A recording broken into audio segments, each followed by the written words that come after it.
To many doubters, the sudden and well-orchestrated rise of the telegenic Facebook whistleblower Frances Haugen is beginning to raise suspicion.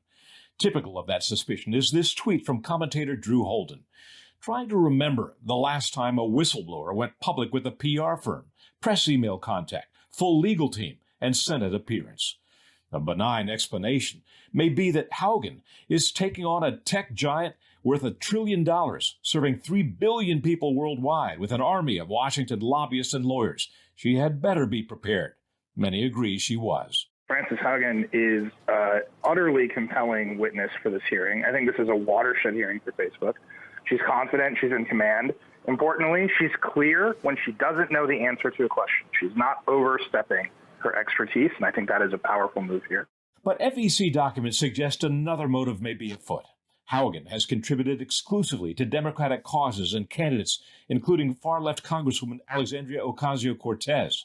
The Federalist observes, quote, her lawyers were part of the legal team that represented the fake whistleblower, whose complaint about then-President Donald Trump's Ukraine phone call led to a sham impeachment. Now she's receiving strategic communications guidance from former Obama aide Bill Burton's public relations firm Bryson Gillette, which is run by Democratic operatives. White House Press Secretary Jen Psaki was a senior advisor there until September 2020.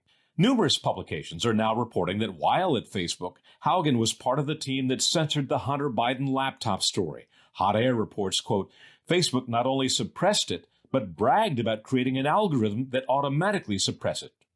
That Hunter Biden story, first reported by the New York Post in the home stretch of the 2020 presidential campaign, included an email from Hunter with the line, 10 held by H for the big guy, an apparent reference to a 10% equity stake held for then former Vice President Biden from Hunter's business deal with a communist Chinese government-linked energy company. Despite its potentially game-changing nature, many mainstream news organizations followed Facebook's lead and suppressed what ultimately proved to be an accurate story, often dismissing it as Russian disinformation.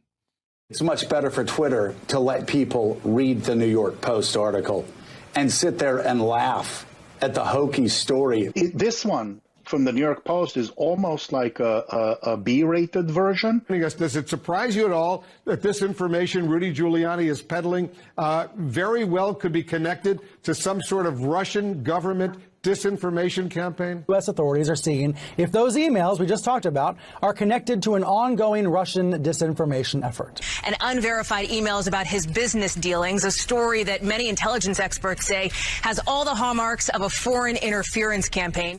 Writing at Substack, Glenn Greenwald cites an August Pew survey that found, quote, Democrats now overwhelmingly support internet censorship, not only by tech giants, but also by the government.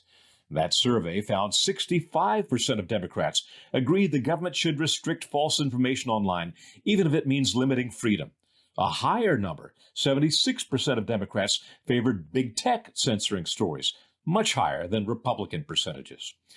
For all its faults, social media and its democratization of reporting has proved valuable, as when a citizen journalist, who happened to be a typeface expert, exposed Dan Rather's use of a 1972 letter that allegedly proved then college student George W. Bush had sought to avoid Vietnam by serving in the Texas Air National Guard.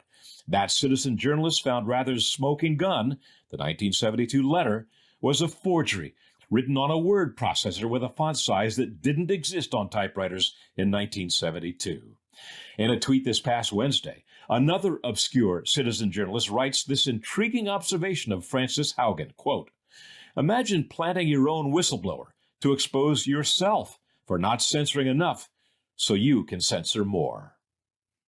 In this hyper-partisan political world where the Department of Justice is now enlisting the FBI to monitor parents at school board meetings as potential domestic terrorists, perhaps it's not far-fetched to worry that the Facebook whistleblower may be trying to silence speech of only one party, the one that she doesn't belong to. Doug McKelway for the Washington Examiner.